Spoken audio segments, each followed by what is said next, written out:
quand on parle aussi de la chaîne, ce sont des langages. Quand on parle de la clé, on parle aussi de la chaîne.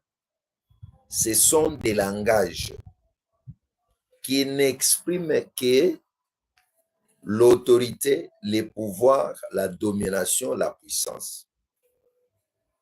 Parce que la parole de Dieu est puissante.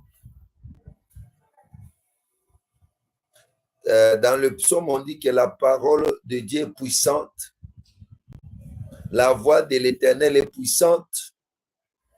Elle fait enfanter même les biches dans la forêt. La voix de l'Éternel est puissante. Elle fait enfanter même les biches dans la forêt. C'est-à-dire que la voix est puissante. Elle peut ouvrir la maternité. Elle peut ouvrir la multiplication. Elle peut ouvrir la procréation. C'est pourquoi c'est la parole qui est la puissance, qui peut ouvrir et qui peut fermer. C'est pourquoi, quand on dit que les dragons, on a vu un ange, Dieu se présente aussi comme un ange, parce que si vous trouvez à la sortie d'Israël de l'Égypte, on dit que l'Éternel allait devant eux dans une nuée. Il était un ange qui passait devant eux. Tantôt, il contournait, il allait derrière pour mettre la confusion, les ténèbres dans les camps des Égyptiens et afin que la lumière soit dans les camps d'Israël. Maintenant, l'Éternel est Dieu. Il avait les pouvoirs. Il a les pouvoirs. C'est pour dire que l'Éternel est aussi un ange. L'ange de l'Éternel allait devant eux. L'Éternel allait devant. Ce sont des langages.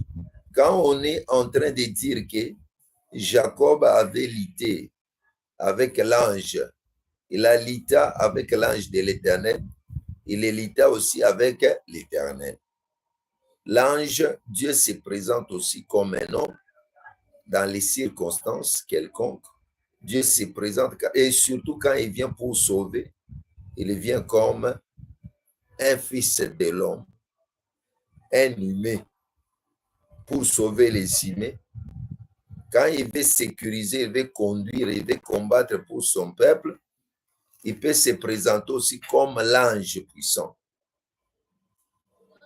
Dieu se présente aussi comme l'ange de l'Éternel dans la lutte avec Jacob. Dieu se présente comme l'ange de l'Éternel. Mais pour ouvrir, on dit que pour la guerre, on voyait un ange. On avait vu un ange descendu du ciel qui avait la clé de l'abîme et une grande chaîne dans sa main. La clé de l'abîme, c'est les pouvoirs de l'abîme. L'abîme, c'est quoi? L'abîme, c'est les eaux profondes. L'essence de l'abîme, c'est une profondeur. Dans l'abîme, il peut y avoir les eaux, les ténèbres. Dans l'abîme, il y a aussi l'abîme qui peut aussi parler d'un grand puits, là où il y a les ténèbres, là où il y a le feu, là où il y a...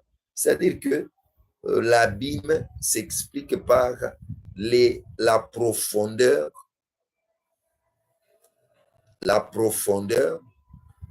là où il y a les puits, et il peut y avoir les eaux, il peut y avoir aussi les ténèbres, il y a aussi l'abîme, là où il peut y avoir quoi? Il peut y avoir aussi, nous appelons quoi?